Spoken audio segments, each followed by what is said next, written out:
Hello, good afternoon, good evening, good morning, and welcome to this GPPAC webinar from the Improving Practice Working Group on Peace Leadership in the New Normal, The Way Ahead, which will be given by Dr. Emma Leslie. It's wonderful to have you all here. I think we have now already more than 150 participants. This is much the highest number we've ever had. Thank you all for coming. We started our webinars more than 2 years ago, before the COVID crisis, and we're very, very happy to be with you this afternoon, continuing in our improving practice tradition. Just to introduce you quickly to GPPAC, the Global Partnership for Prevention of Armed Conflict. It was founded in 2003, launched with a major event in New York for civil society organizations, working on shifting the paradigm to conflict prevention away from conflict resolution and conflict management, and towards peace building across the world, very much led by civil society and by the active members of the network. It's a shift in how armed conflict needs to be dealt with. The network is truly global, working in 15 different regions across the globe, including in Northeast Asia, in the Middle East, and very active within each of these areas. Some of us are very proud to be a member of GPPAC and to be lucky enough to work with it. The Improving Practice group is made up of members from different regions. GPPAC works horizontally at the global level, but also has various working groups on different themes: peace, education, advocacy, and this one is the Improving Practice, which aims to improve the way that conflict prevention and peace building is done in practice, which means we produce toolkits, we organize webinars, we organize online courses, and everything that we do is based on the principles of human security. Next week, for instance, we will be organizing a workshop, a 3-day workshop on multi-stakeholder processes, again, based on human security and inclusivity. And we hope that some of you will have a chance to come to that too. Here's a photograph of when in the good old days we could meet face to face in a peace training meeting in Vienna. This was from 2 years ago. So I'd now like to hand over to my colleague Selma Yusuf to introduce our speaker for this evening, Dr. Emma Leslie. Selma, please.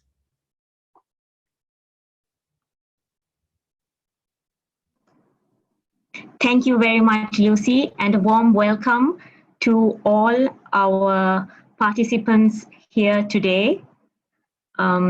So the response and the number of registrations, as Lucy mentioned, has been overwhelming. And this, we believe, is a testament to the importance of leadership in the new normal in general and peace leadership in this case. So conflicts in the year 2020 have remained systematically complex.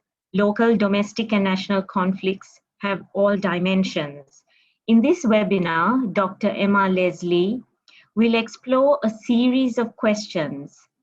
It is a call for peace practitioners and peace process facilitators to get creative, embrace change, and challenge themselves to sophisticated and clever conflict transformation.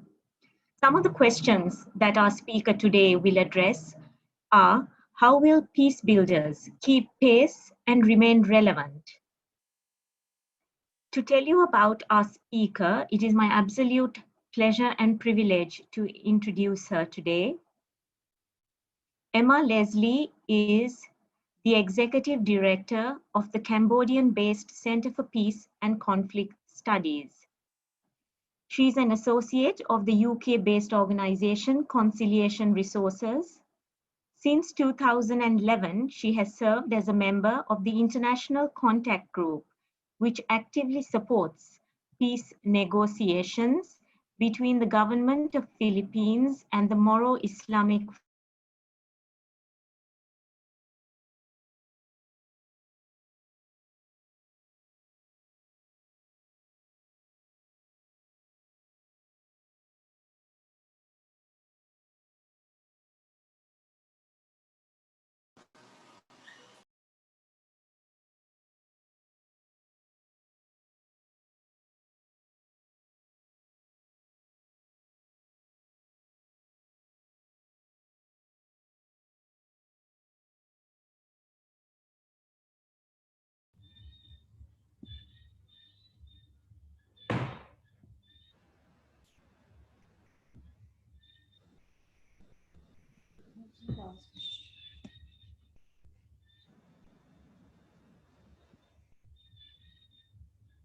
It's not lost.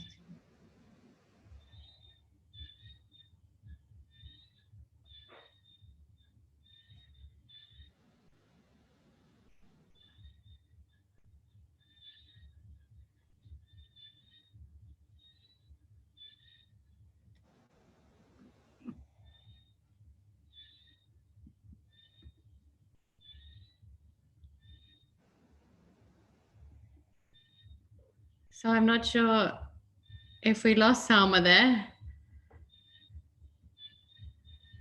And that's perfect because there's nothing less than a long introduction.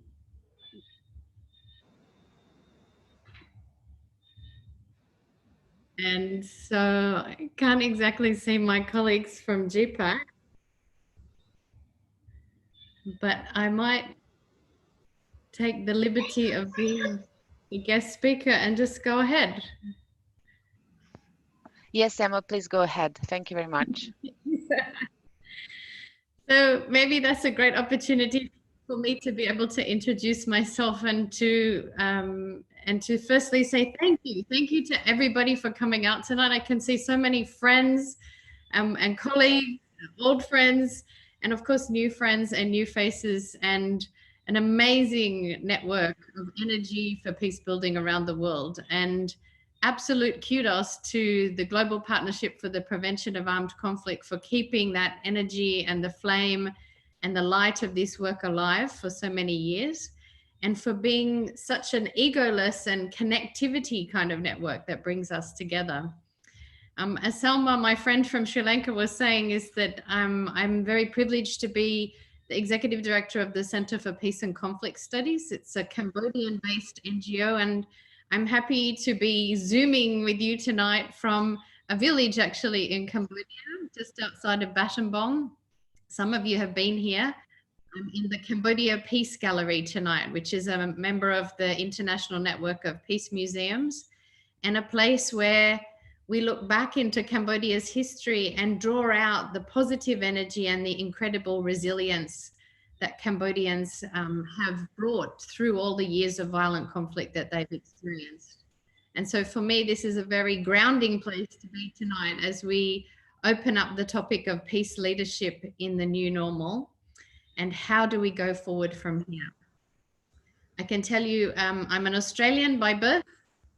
4 years ago, I became a Cambodian. I've been living here for 23 years, and I'm very happy to see many friends tonight from the Philippine government Moro Islamic Liberation Front peace process, but also friends from Myanmar, where we have been working alongside many in the peace process and with civil society over many years.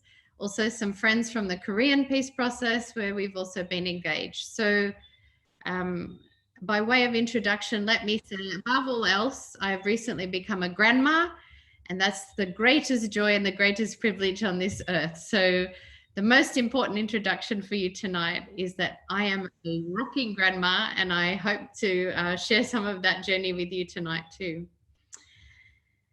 This topic, of course, is crazy, a moment in our history, and yet what I want to challenge in the conversation today is for us to think about, when did this new normal start? And I think this is something that we have assumed started in about March this year, when we started to have this pandemic. But actually, I want us to think about Greta Thunberg, for example. In the year leading up to the COVID crisis, Greta was raising hell around our planet, trying to remind us that we were actually in a climate crisis. And I could be the first to say that jumping on aeroplanes and flying here and there and meeting many of you in different parts of the world, I was very complicit in that climate crisis. At the same time, Joshua Wong in Hong Kong last year was reminding us that the Chinese empire was on the rise, and that actually the dynamics of our planet and the politics that we were engaged with were significantly changing. And yet most of us thought that that was much about Hong Kong. Just 10 years ago, and for those of us that come from Western culture, 10 years seems very long, but actually in the history of the world, 10 years is not so long. The Syrian crisis broke out across the world. And for many of us, peace builders, this was a conflict so complex and beyond our understanding that we were not really sure where to enter, how to help, what to do. And I would say that over the last 10 years, we have seen many, many of these conflicts. We can talk about Yemen.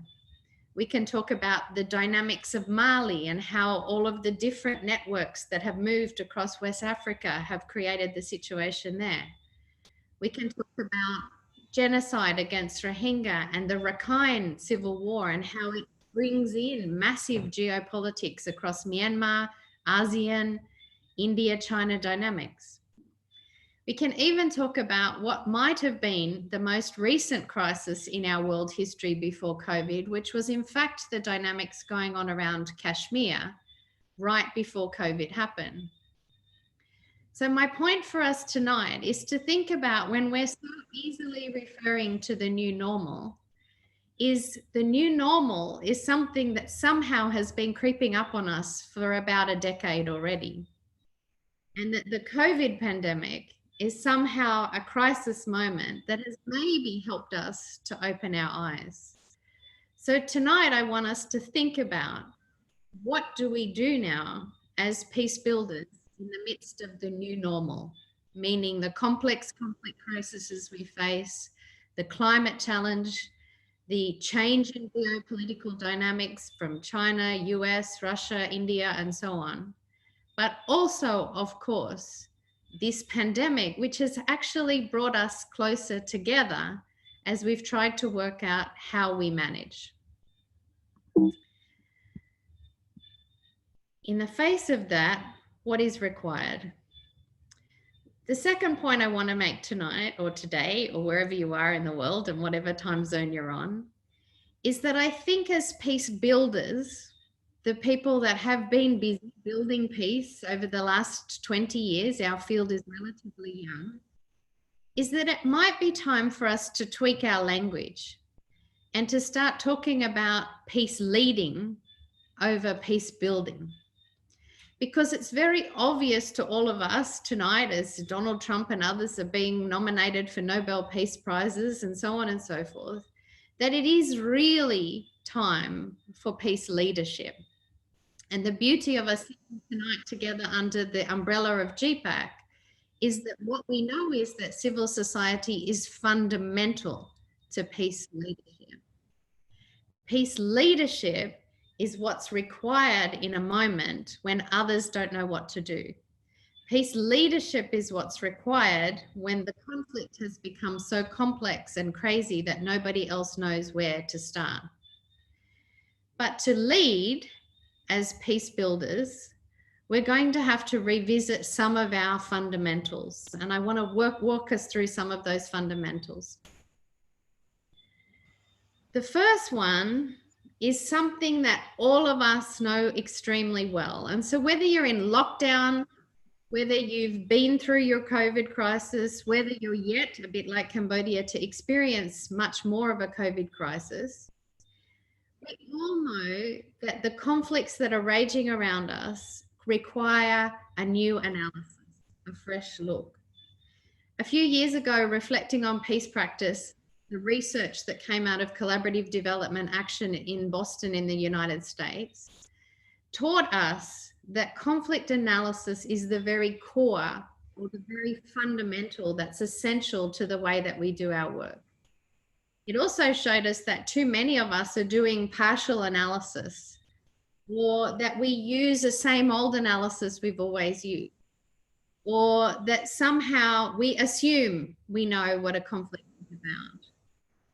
But in this new normal, we are going to have to ask ourselves again, have we really understood the conflicts that are going on around us? Because those conflicts are moving very fast. Even if most of us are staying at home, the conflict dynamics are continuing rapidly. And so that means that we need to reanalyze what's going on. Whichever conflict you work on, it's time for us to look at them with fresh eyes. COVID is a conflict dynamic, but it's not the only dynamic. The rise of different dynamics of geopolitics, the distribution of resources during a time like this, the massive economic dynamics of what's about to hit us will definitely affect the conflicts that we work on. And so we need to revisit our conflict analysis and to see where we stand. Where will we put our energy? How can we work in this environment? What would be our priorities? What needs to get done and by when? We need to think about, are we getting it right? Because for too long, the Yemens, the Syrias, the Rakhines, the Malis have continued on, the Afghanistans. So we're not quite getting it right. We haven't been, and we won't unless we reanalyze. Are we focusing on what is really driving the conflict? Or have we started to get distracted by where the funding is? And I think this is a big question for us.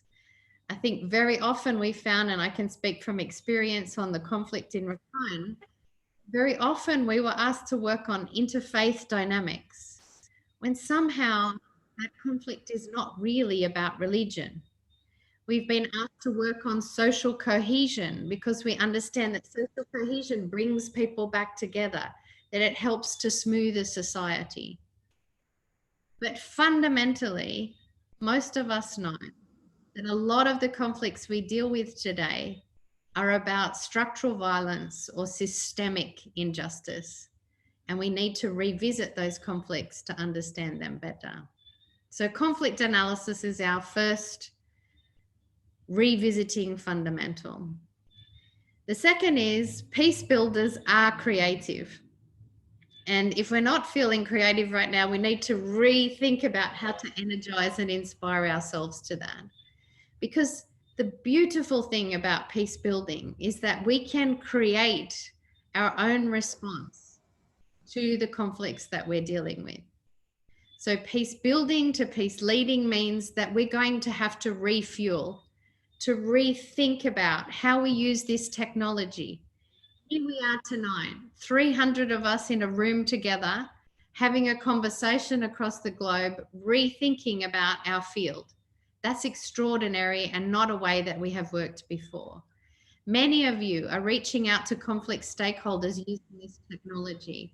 Many of you are finding that you have to articulate yourselves differently, that we have to be clearer about our message, that we have to be more on point, and we're going to have to think of new ways of building trust and working with people across the divide.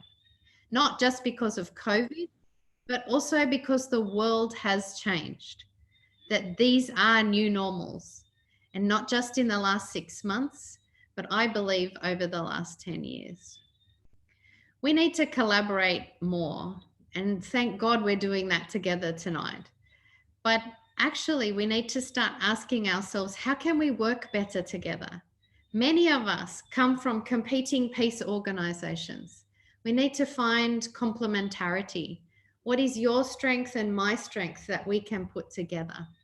The enemy of collaboration is ego. So many of us are still stuck in old frameworks where we expect big man mediators to come in and solve problems, and that big egos should be placated in these processes. But actually, this moment gives us a chance to crack all of that open.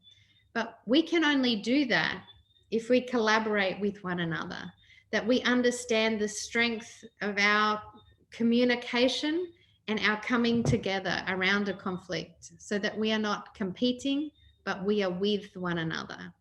It will start with each of us taking our ego out of it.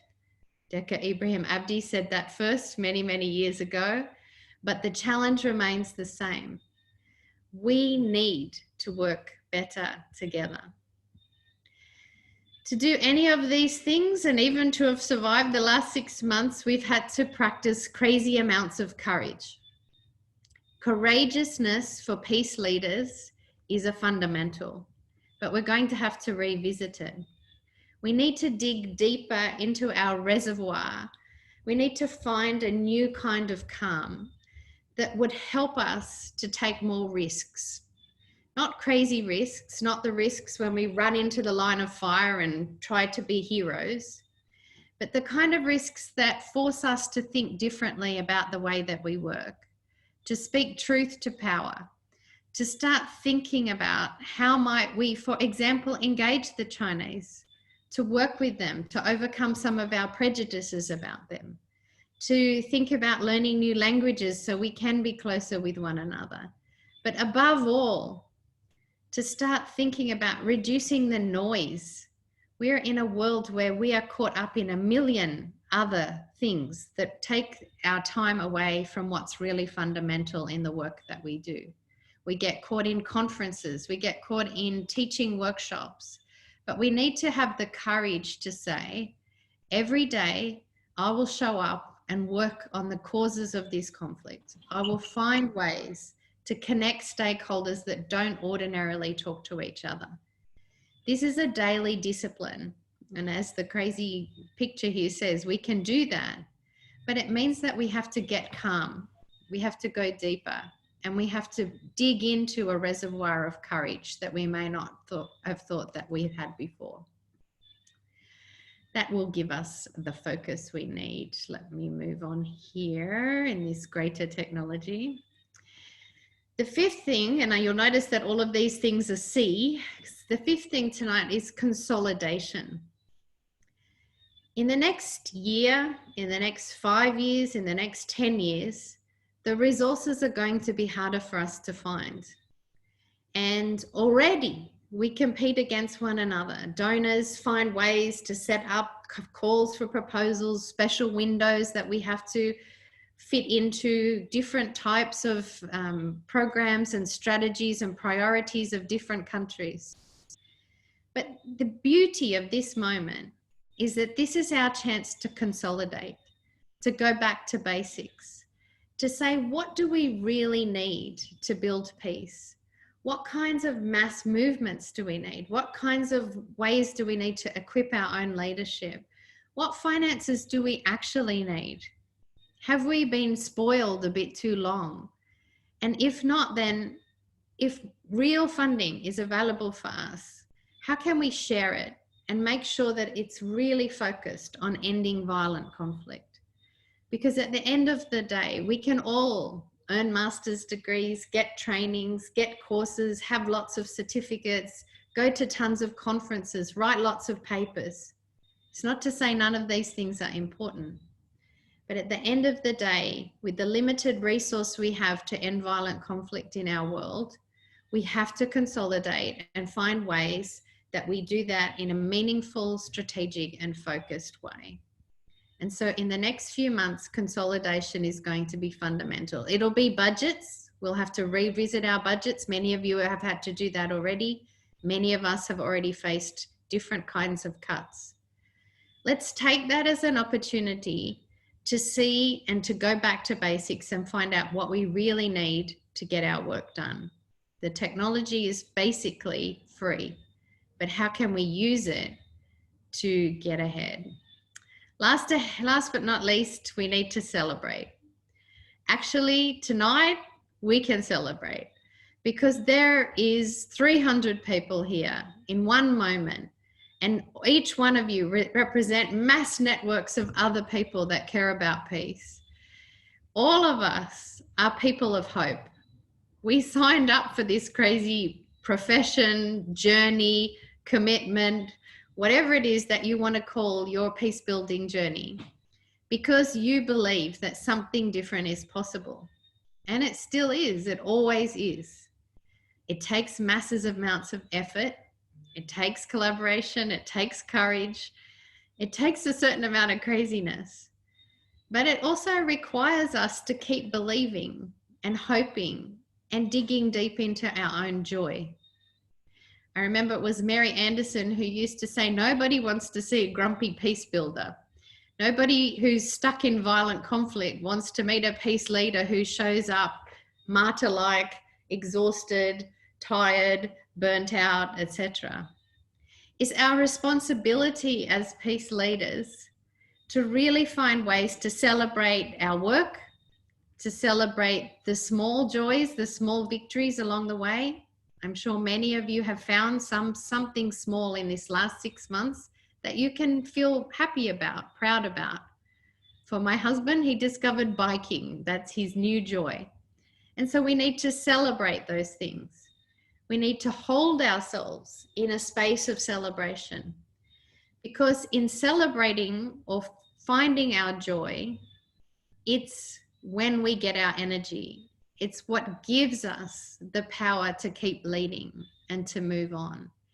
And so actually tonight, the challenge that I'd like to give us is that when you now hear the word new normal, it's not the last 6 months. It's not COVID. It's not coronavirus. It's not the pandemic.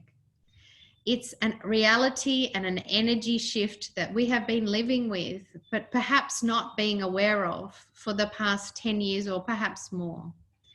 It's an opportunity and an invitation for us to reset, to rethink, to be different. For peace builders, it's a chance for us to reanalyze the conflicts that we work on, to collaborate more, to consider more deeply how we might be creative in our response. It's for us to dig deeply into our own courage. And it is above all to celebrate the life that we are struggling for so many people, because it's in our joy and in our hope and belief that another world is possible that we will stand up and take leadership during this time. Thank you so much for having me this evening, and blessings and greetings to all of you in all corners of the planet. Thank you.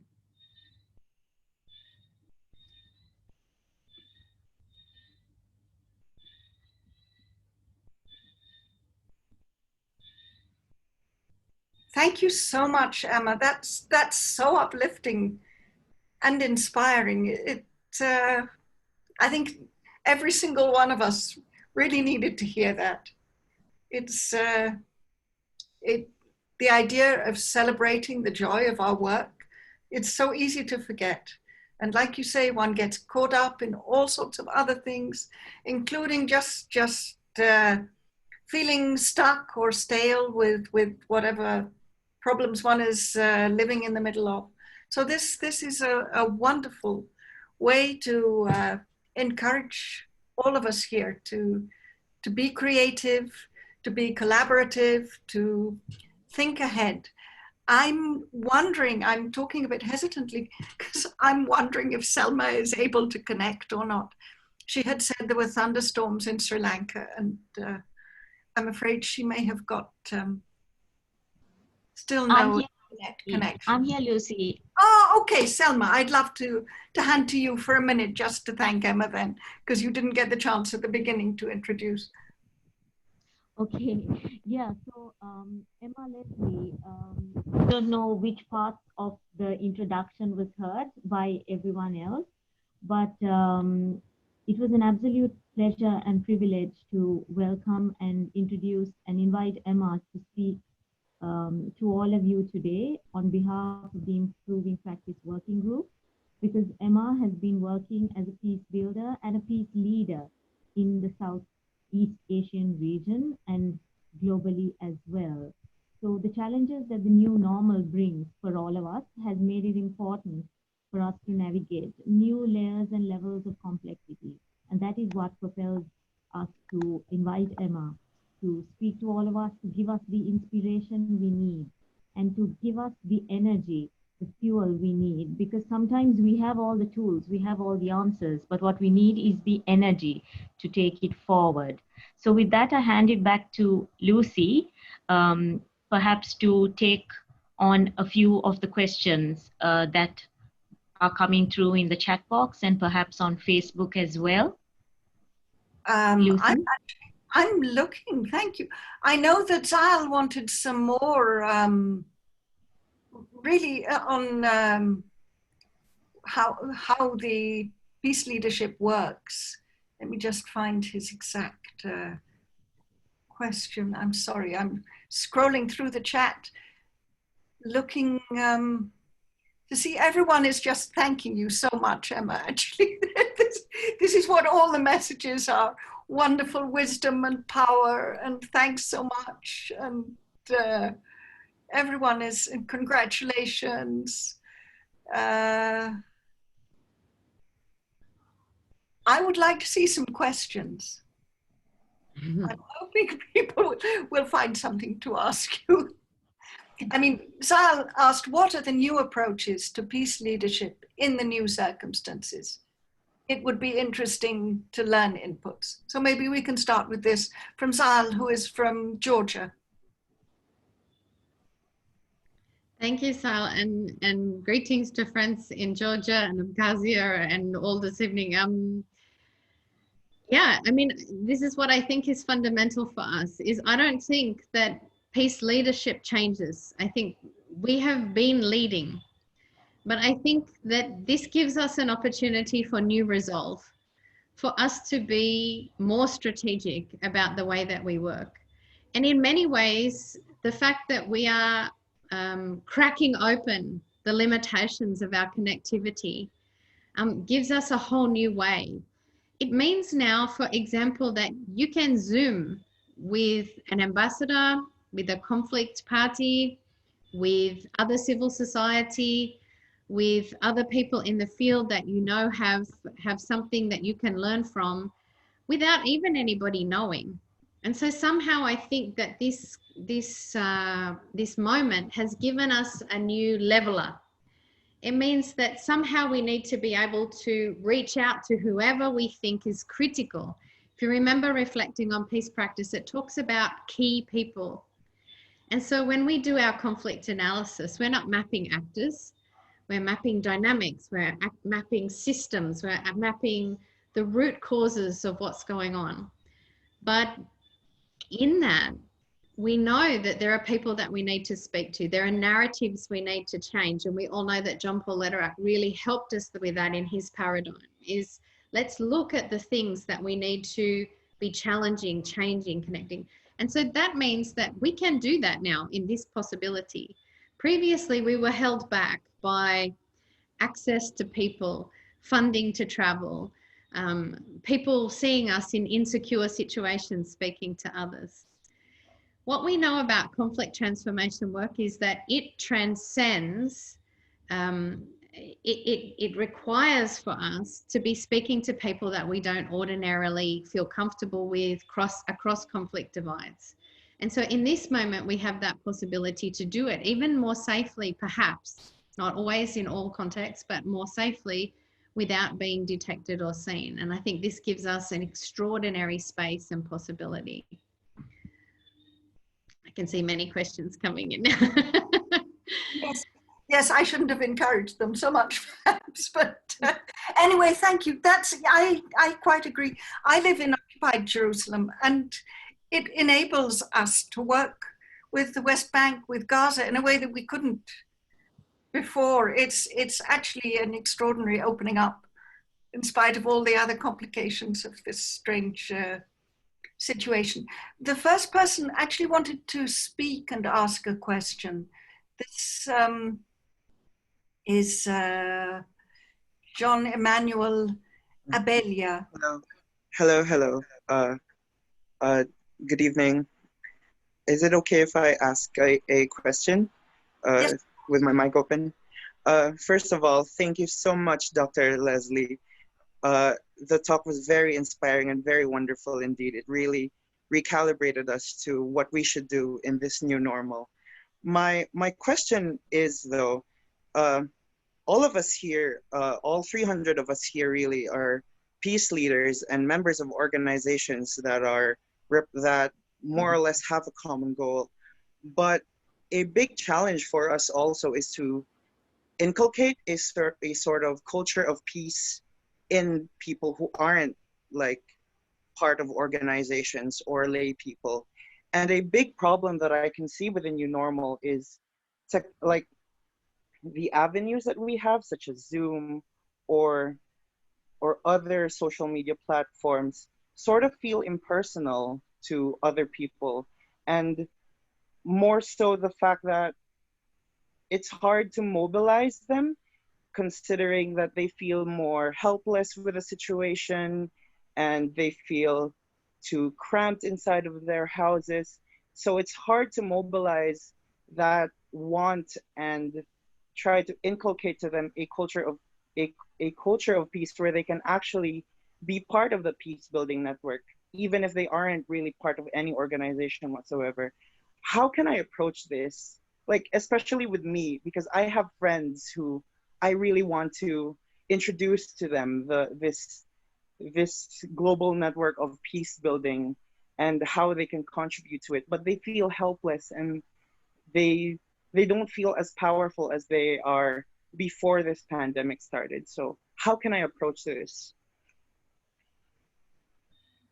Thank you. I mean, in some ways you're touching on a fundamental, which I see in a lot of questions here about, I mean, we're actually talking about shifts in power. And you're talking about, I can see also people talking about people in remote areas, people on the periphery, people who don't have access to technology. How do we deal with conflict transformation in this moment? I mean, none of these are new challenges, actually. Is that we've always left out the periphery, that we've always had mass communities feeling powerless and not able to express themselves, to be connected, to be part of a movement. And so actually, this is why I don't think this is significantly different to what we've been aware of in the past, but this pandemic has made us have to think about it. This is the moment where we've had to go, well, wait a minute, now we're all in this situation. And I think for some of us, we're feeling that powerlessness for the first time. And I think that's powerful too. But I think it's also that we have to help people overcome things like imposter syndrome. And I think this is where women have an extraordinary possibility to start stepping outside of what's been holding them back in leadership. And many of us have been in frameworks such as DDR or I keep calling it big man mediation, but I think this is time for us to go local. And so part of your question is about how do I reach out to the very people around me, rather than thinking that we have to do all of the work far away from us, but that many of us are grounded in communities which can actually be mobilized for making this kind of change. So I don't have all the answers. I see some pretty tough questions here, but I think this is an invitation for all of us to start asking these hard questions, is not to be bound by COVID, not to think that this is the end of everything, that this is not preventing us now from doing the work that we've been doing all of these years. And thank you to Kai for recognizing that. But actually, this is our moment to exactly crack open people's vision and imagination and to look at society in a whole new way. And you see that happening everywhere at the moment. You see people planting vegetable gardens, but they never did that before. You see people going back to reading books, talking about how they can connect right at their community level. So let's get grounded into that. I've got lost a bit in so many questions, to be honest. I'm seeing them come through and trying to answer too many at the one time. Help me out. I'm not sure if I can help you out, Emma.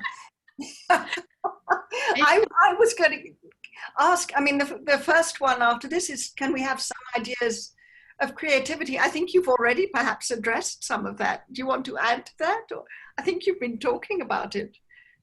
We could share from somebody also asked about our organization, and Yeah. one of the things that we've had to really do is rethink even the structure of our organization and the roles that we are playing. And of course, like everybody else, we had to go home and work from home. But then how did we keep each other energized? How did we have some crazy fun during that time, as well as try to do some serious work? And I think one of the things that we realized was that we needed to reach out to everybody that we work with and show up for them as such. And to remind them that just because COVID was going on, it didn't mean that we had forgotten their conflicts. And in the root of those conversations was the analysis I was speaking about, is that people will tell us and share with us things that are going on. I think, I think part of the creativity is that we need to be doing fresh analysis and talking to each other. I noticed that we are based in Cambodia, in Asia, and our work is very Asia focused, but that friends in other parts of the world are not thinking about the dynamics of the current Chinese plans and policies for the world. And so we can bring that into conversations. We need to be sharing that more and influencing each other's perspectives, because I think we've got siloed a little bit, and the beauty of this moment is to connect. Thank you. That leads me to the next question. We have, by the way, more than enough questions now, I think. Stopping the keep you busy all evening. But I'd like this one because I think it ties up also with what you, this is from John Rudy, who is actually a member of our working group and trainer, and who knows also the region well that you're based in. He asks, how does one develop an intersectional perspective capacity?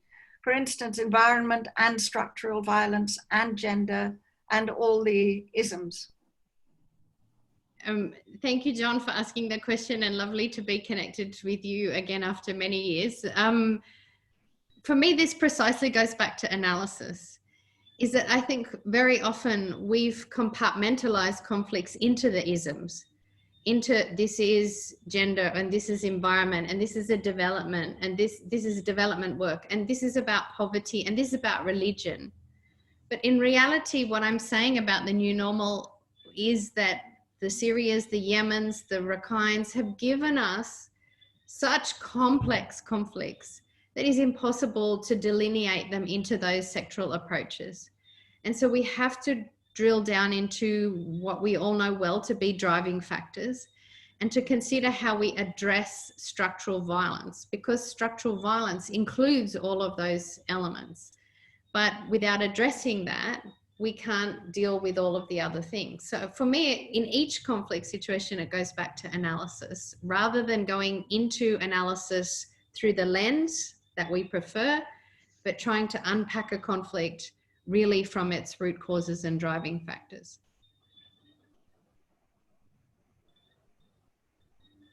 Thank you. Yes, that makes so much sense. Actually, it's not something that we think about enough, though.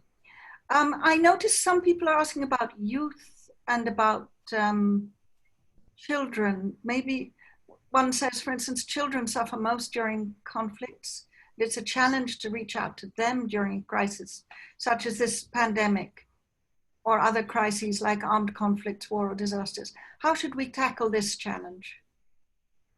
Sure. I mean, this is one of the dangers of the field that we have, which is that we very often focus in on the victims of conflict rather than the perpetrators or those that are bringing about violence. And I think to add on to that, I think we very often focus on the physical violence that we can see on television versus the unseen hidden violence that goes on over many decades. So communities that are marginalized or left out of national politics, out of policy, out of constitutions, ethnic groups that are not recognized or given their rights. These things go on for sometimes hundreds of years. And it sometimes takes an armed group to raise our awareness that there's even an issue. I think the danger of the way that we are responding to conflict these days is really only to respond to the victims or to those that have raised the guns. But we're not looking at conflict more deeply and understanding that there is a much deeper root cause very often that we haven't considered addressing. And that means that we need to rethink the way that we do peace processes and mediation. It means that we need to rethink who we have at the table, that a time may have passed where it was appropriate to just be negotiating between a government and an armed group, and that we need to have a much more creative round table of stakeholders, communities, civil societies, political parties, political leaders, religious leaders around a table together, envisaging a new future for their community or for a piece of geography or whatever. I think that somehow we've got very caught into some kind of tokenism. So on the anniversary year of the 1325, my concern is that we've strayed into an area where we say, well, unfortunately, there were no women there. Women are fundamental to peace processes, but we need to stop treating them as if they're the box to tick, and actually the very core and those that drive and can lead in particularly a moment like this when the energy of the world is changing. And so a kind of feminist deep unlocking of shared power is absolutely essential right now. And it's not because of COVID. We can see the politics that's going on. We can see what's happening to our colleagues and friends in the United States at the moment, where they're being polarized apart and pulled apart by politics. And we need a new leadership and a new collaboration of energy that brings people back together. Thank you. Yes, absolutely. Let me ask, following on from that, about the role that youth should play in peace building, and then perhaps link that with Kai's question, although I think you referred to it earlier, but he asks what you would see as key priorities for how we should engage to reach people on a much wider level. We've seen a lot of advance in professional peace building, but we're still a very long way from inspiring people's vision and imagination more widely in our societies and in our world today. We're still a long way from leading or inspiring for peace and helping people see that peace is possible. I think, does that follow on enough? I think so. Yeah, and also one about the competencies of peace leaders. Yeah, I mean, this is absolutely why I raised Greta and Joshua Wong as two of many, many examples of the kinds of potential leadership that we see going on. And I don't want to call them young leaders, because somehow when we call them young leaders, it delineates them to a category. People like Greta and Joshua are already leading us, but we need to be more humble and to listen more carefully to what the young people like them are saying to us, because they understand the world very well. They've grown quickly into this new normal and understand it more deeply than many of us who had lived other types of lives before this. So I think actually young people are absolutely critical for the way that we go forward. I think, Kai, the question about, we're far from inspiring people, yes, but I think it's because we need to show people the value of what peace will give economically, in security terms. I mean, we have, part of the new normal has been to talk about terrorism and preventing violent extremism, rather than talking about conflict transformation and addressing systemic violence. And so somehow we've got so far off what our actual fundamental is. Our fundamental is conflict transformation. And when we can show people what's possible in that, then I think we'll inspire many people. And we have many examples. So we have people in the room tonight from the Bangsamoro. Once upon a time, we didn't talk about the Bangsamoro, but we've invented a new possibility for Moro people who once upon a time were left out of the national narrative and now have a serious seat at the table and a way to govern for themselves. We've seen that in numerous cases, but I think that that's what we have to show people, is what's possible in practical, pragmatic, political terms. And then people won't write us off as a profession of peaceniks or non-violent peace, whatever we are, but actually believe that this is something fundamental to the way that society and the world works.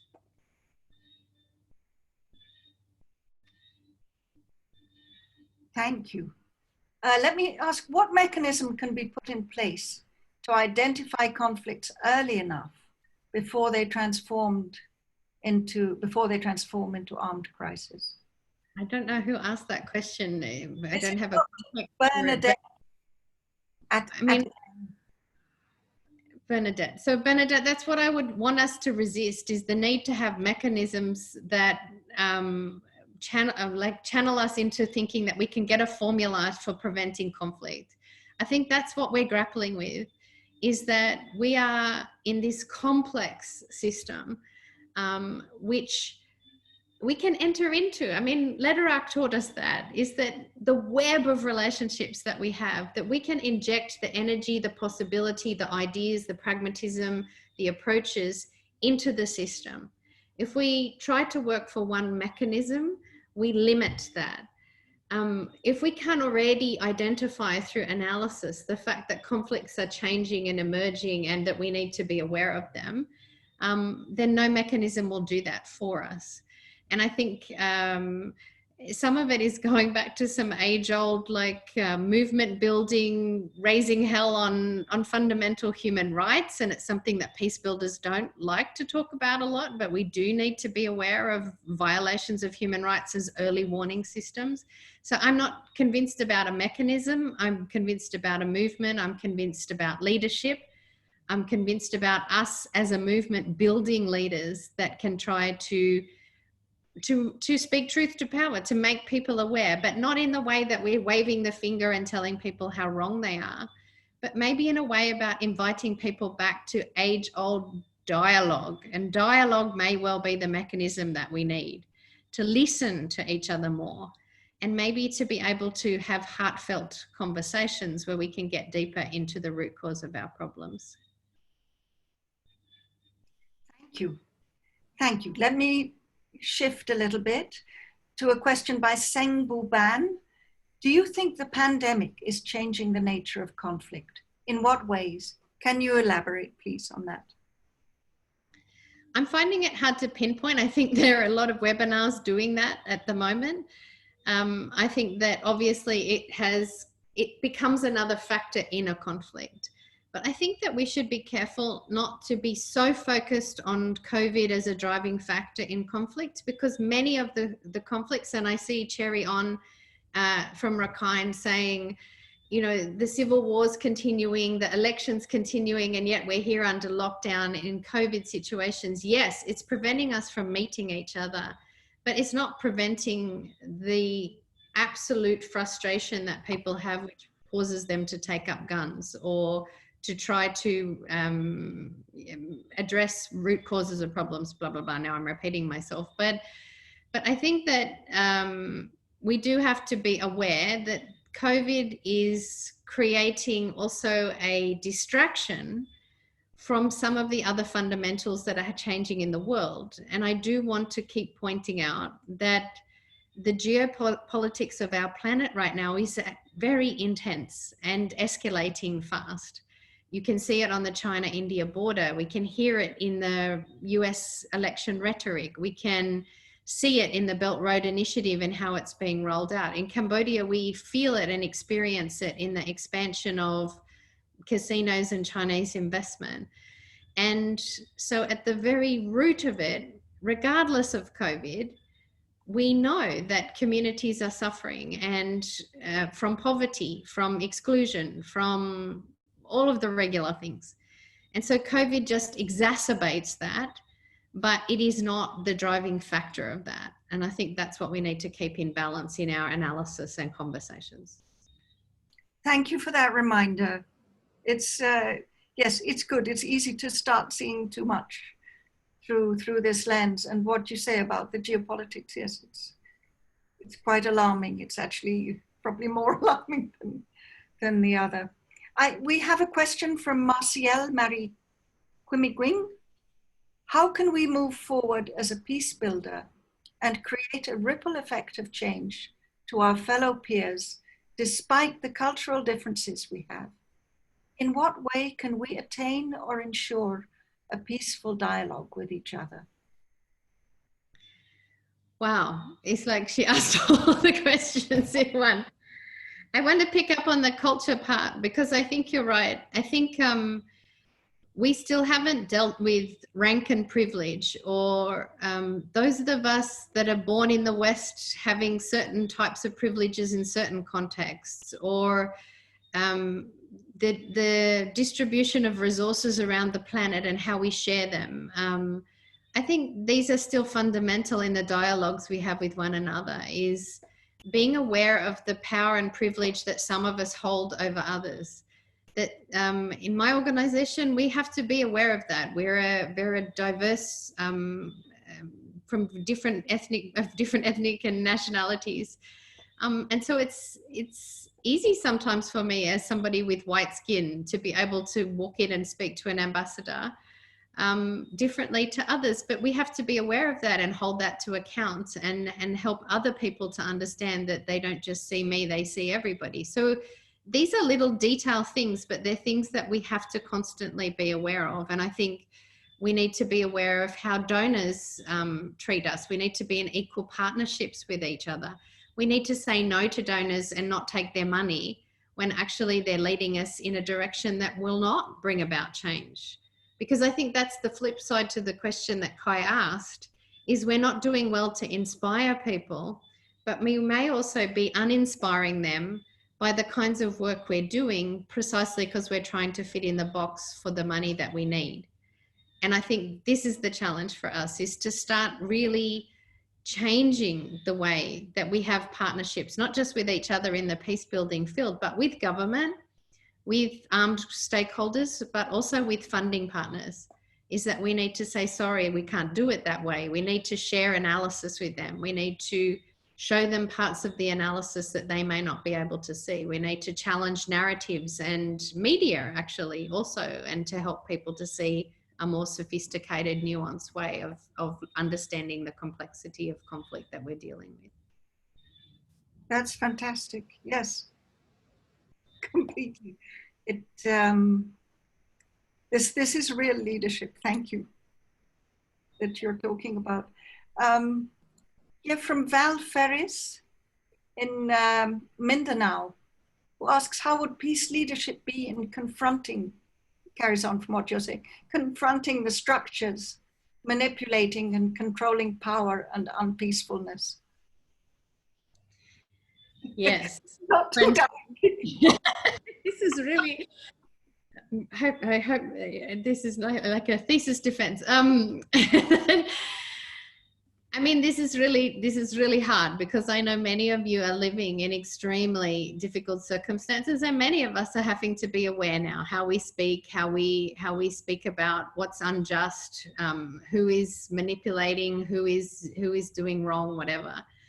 I think that's why we need coalitions. That's why we need each other. I know that there are people tonight on this call who are working in Europe in solidarity with people who are living in very contested and dangerous spaces. So that's why old-fashioned solidarity is fundamental. Peace leadership is not about being sweet and nice about things. It is about hard analysis. It is about showing up and naming things for what they are. But it's also not about, as I said earlier tonight, not taking risks. It is about courage, but it's not about crazy risks. It's not about putting ourselves in the line of fire, because when we do that, we can't really do much. But it is about, in quiet diplomacy, in dialogue, in conversation, in writing up analysis, in sharing analysis, in working with one another, about really trying to address some of those wrongdoings, injustices, violations, crimes together, because this is the world that we're living in, is that not everybody does get that the world is a better place when we don't exclude one another. And I heard that GPPAC is having their session on inclusivity. And I think we need to think about a very inclusive notion of inclusivity. Inclusivity is, of course, not just how do we have representatives at a table. It's about how do we build new societies that bring people in?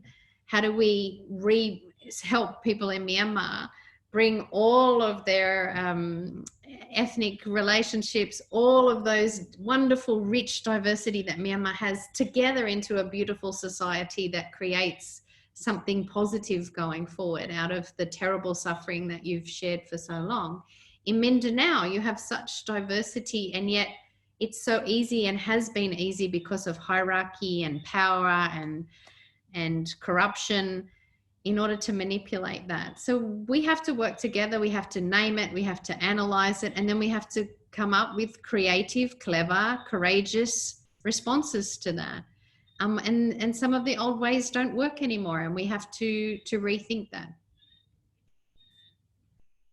Thank you. That takes us to, I think we'll just take 2 more questions, if that's okay. I know we're already over the hour, but let me give you this one from Raymond Amoyan, who asks, how about integrating these things in the curriculum so we can create a culture of sensitivity that goes beyond simply advocating peace building among our kids? How would that be?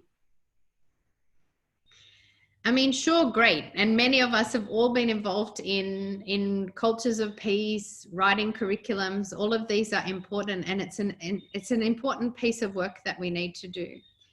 I think when we talk about education and narratives, we need to start teaching history in a way that really acknowledges some of the grievances that have surfaced as of today. And so culture of sensitivity, yes. Nonviolent language, yes. All of these things are important. Kids should learn them from an early age. But let's not be deluded that those things address the very bloody, brutal, violent conflicts that we're looking at in the world today, in Afghanistan and so on. So culture of peace, teaching in curriculums, yes, important for young people to grow up aware of things like dialogue and nonviolence. But until we make structural changes, conflicts will not go away. And I see the next question is about the victims of the Moro struggle. I think this is important for us to acknowledge history, that very bad things have happened. But as I said to you, I'm sitting tonight in the Cambodia Peace Gallery, and its intention is to show Cambodian people did go through Western bombing, through genocide, through civil war, through a UN-backed peacekeeping process. But all the time, the Khmer people held on, stayed together, worked through that, and today are resilient. They still have many challenges. They're also caught up in this geopolitics.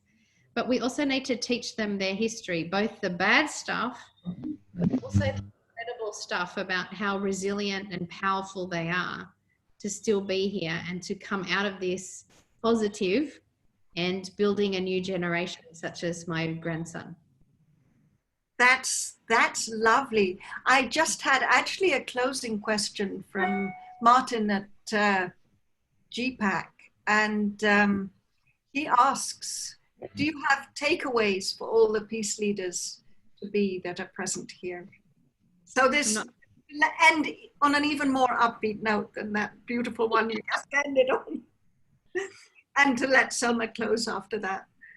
Thank you. The takeaways, I think, Martin, I don't know in the GPPAC context what that is. In where I live, takeaways means like a bag with a t-shirt to go home with. But for me, the takeaway is that we have to start deep inside of ourselves and in this moment. And I think that COVID has given us an extraordinary pause.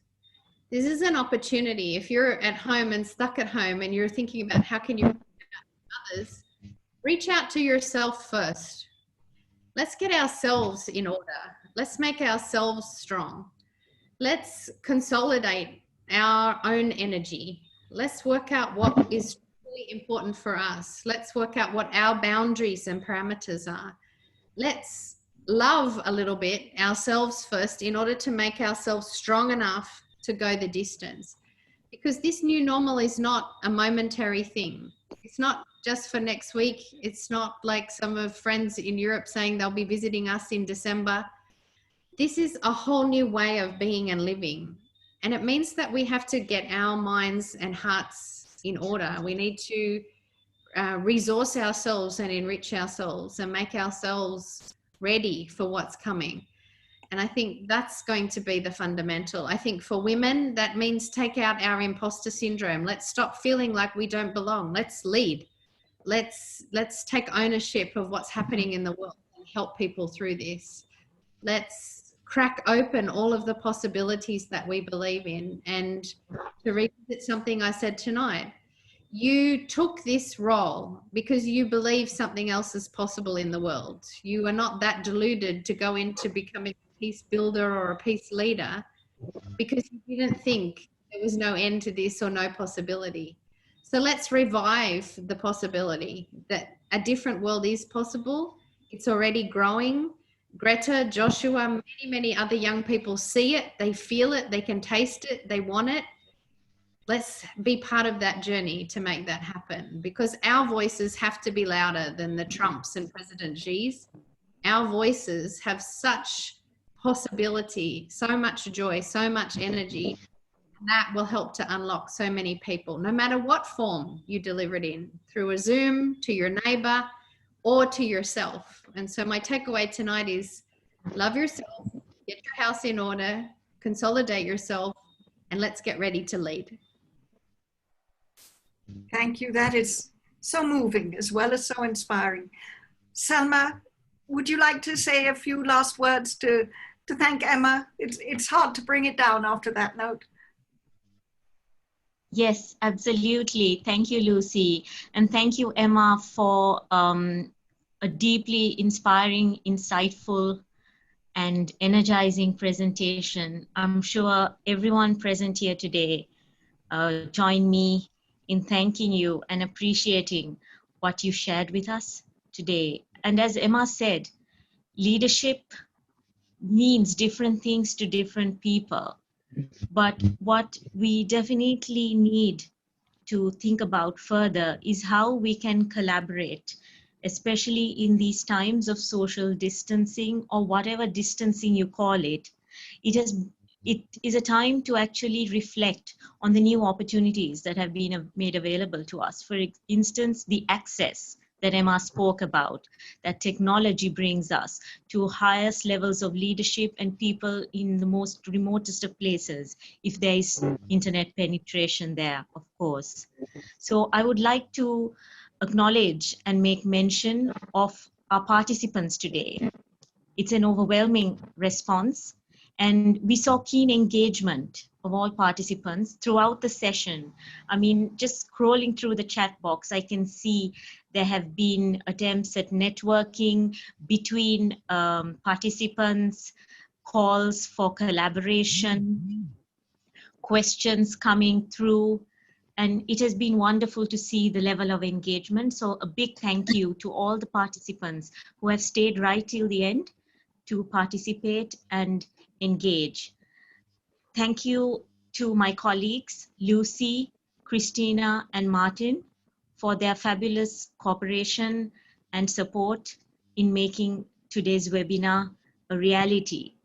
And I would like to end by calling on all peace builders and peace leaders here today, as Emma said, to take this opportunity to pause and celebrate not only how far we have come, but also rejoice at how far we can go together in collaboration and in unity.